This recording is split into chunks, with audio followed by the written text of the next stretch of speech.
Now we're speaking about death penalties and death sentence.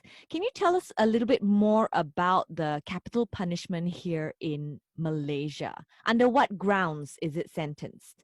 Okay, so first we have to remember that the death penalty, well, it isn't a new law. It has been around for decades and decades. But of all the 33 offences, 11 are mandatory, which means if you're found guilty, the judge cannot decide to give you anything lower.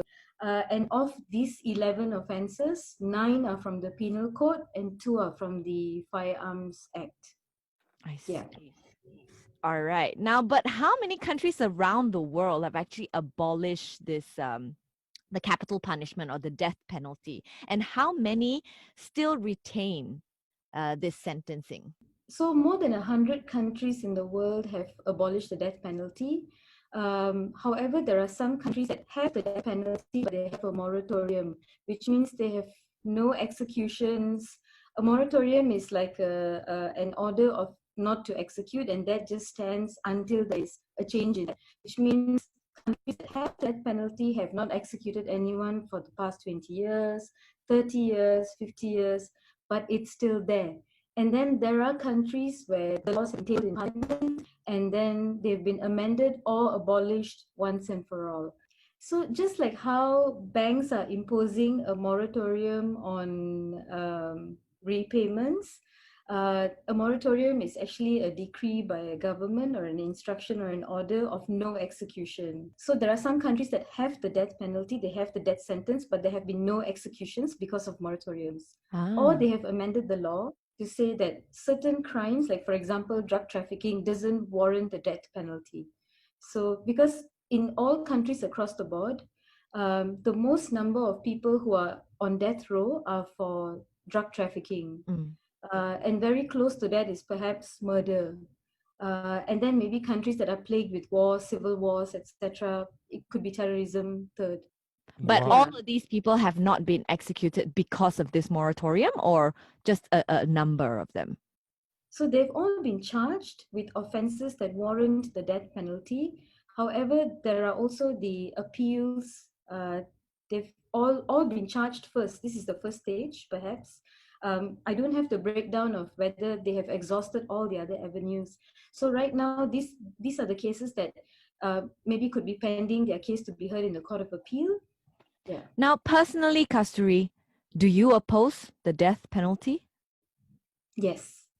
Why? I so like everyone else, the topic of the death penalty is often regarded or looked at very emotionally rather than objectively. It's the whole, the vision or the imagination. If a family member of mine is hurt or harmed or something had been done to them, then I would definitely want justice this way. And also the fact that because we have the death penalty in the country, you're more inclined to feel like using it. But don't get me wrong, every crime committed, you have to pay the price for it. Mm. There is no way you can walk after committing a crime. The thing is the degree of the crime that has been committed and the punishment that is meted out for it. If a lot of the general public sentiment to retain the death penalty or to oppose the death penalty depends greatly on the type of questions that's asked in questionnaires. And it cannot be a question as like, do you like chocolate or vanilla? Death penalty questions cannot be straightforward that way. It Mm. has to be a series of questions, and along the way, the person answering it should be empowered enough to think of given scenarios and situations. There's no clear-cut answer on whether you support or oppose the death penalty. And also, over the years, as we have seen also, all countries that have abolished the death penalty have never received 100% public support, nor have they received 100% support in parliament. It's the right thing to do. And we see countries that still have the death penalty, with the exception of maybe some very few countries, but majority of the countries that still have the death penalty are quite poor countries. They are very low on GDP. They are quite high on human rights abuses, other forms of human rights abuses. So they kind of work hand in glove with socio-economic situations, social justice, and the criminal justice system as well. I'm actually quite surprised that you said that the public, like based on public questionnaires, that a lot of people in Malaysia would still want this death penalty to continue. Like, why is that? Is it because Um, like most of these people think that, oh, families from murder, people who are murdered or people who died from drug related charges and whatnot, that the perpetrators yeah, deserved a punishment that's befitting to the crime that they commit, like a yes, life for yes, a life? Yeah. yes, exactly. So it's an eye for an eye, a life for a life, and also sometimes how murders, gruesome murders especially, are described very in detail in the media, and pictures and images, videos, and yeah, so this sort of plays, in the minds of the readers and the viewers, which I don't blame them at all. You make this kind of judgments based on what you see and what you feel in your heart, which is very natural. But the thing is, as a lawmaker, I cannot just sit down and just go by my heart and say, oh, I all these pictures look so gruesome, and I feel a lot for victims of murders and victims, the kidnapped victims, especially very gruesome ones, and you feel conflicted as well. But at the end of the day, the root cause of the problem, you have to address that first. If you've seen in many cases of very gruesome murders where children murder their parents and like dismember their bodies and things like that, you will also find in the report that the person appeared to be high on some substance. But doesn't this cause another problem though? That means if wouldn't, because our, as far as I know, I think maybe in the US probably their prisons are overfilling. It's just too full. Won't that cause our prison system to be of the same situation as well? We're already facing it right now. Our prisons are extremely overcrowded. You find that many people who had committed petty crimes were actually had been in and out a few times, and like for example, you see somebody being caught for something, like drug trafficking or beating up someone, and police record will show that, oh, this person has other previous records of curi motor lah, pecah rumah lah, that kind of thing. So it's a system where they go in and come out and go in and come out. So that's why many educationists are looking at rehabilitative justice, restorative justice, which is to look at how other countries are doing it, where there's counseling, there's community service, etc. Yeah. So Mm. it's not just locking you up in prison and then and that's that. Yeah. Yeah. Because there's the other side of the coin as well, people thinking that criminals might get more brazen if there's no death penalty. They might think that, oh, I can kill someone and get away with it with just like 20 years prison, so I'm Oh, fine with it. the Yeah. number of people on death row has been on the increase for the past few years or decades even. So even having the death penalty, this is evidence enough that the death penalty is not a deterrent to crime, especially hardcore crime. Mm. Uh, I remember last year in November, the statistics looked like 1,291 people were on death row. But as of June this year, it's 1,314. So it is actually on the rise. It's on the climb. So it's not a So deterrent. it's not a deterrent. It's just like every other crime as well. Um, you know, uh, Not using your safety belt. It's just a lesson learned from you that you had to part with your money because you had to pay that fine.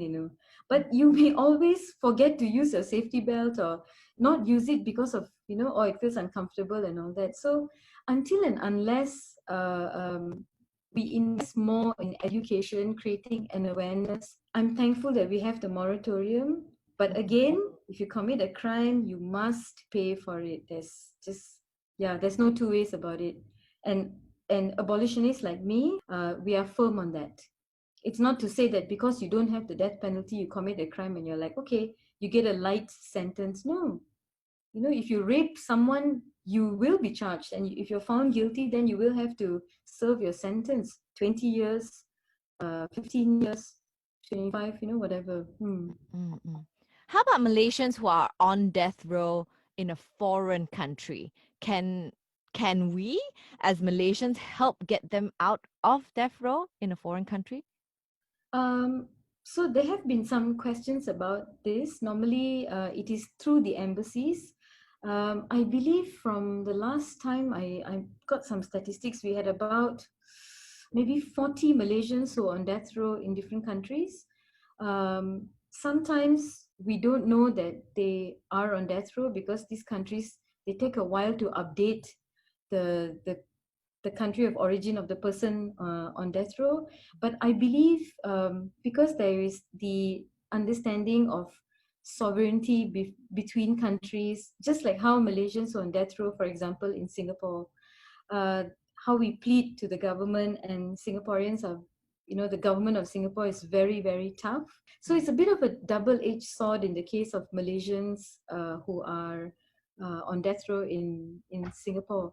But Singapore laws are really, really rigid as well. And especially when it comes to drug-related offences, um, from what I've heard from lawyers who have gone through cases or have heard proceedings or have read reports, it's quite difficult to get that certificate of cooperation. Up to 2017, 39B of the Dangerous Drugs Act, which is trafficking, also was a mandatory death penalty. You could go out for, let's say, a Saturday night clubbing, young people together, and someone could slip just maybe 20 grams of heroin in your pocket and you would not know that, maybe in the washroom, maybe in your jacket. And if you're found with it, and because drug laws are generally presumptive laws, which means if it is on you, it's presumed that you know you have it in your pocket, in your car, in the buckle of your motorbike, in your backpack, in your windbreaker. So the burden of proof is on you to prove that you don't know anything about it, it is not yours, etc. But because the law was also so rigid that it warranted the mandatory death penalty, judges had no choice but to mete out the death penalty for 39B cases. Drug mules, someone in the airport says, oh, can you just hold this bag while I go to the washroom, and then just never turn up? Or can you take this bag and hand it over to my family member who's over there, there's some medication in it, they're not well, whatever. And gullible young people, smart people even, they end up being victims of this. So are we going to execute drug mules when drug lords are allowed to just walk and continue to operate? So yeah. So basically, when it comes to drug laws, in this case, you're guilty until you're proven innocent. Yeah. It's a Okay. presumptive law, so you're presumed to know that how you ended up having it. I actually have a young girl in my constituency who is serving under 39B. It was all staged, it was staged from the get-go. It was a lucky draw competition that she and her friend won, and the prize was a trip to India to visit India and come back.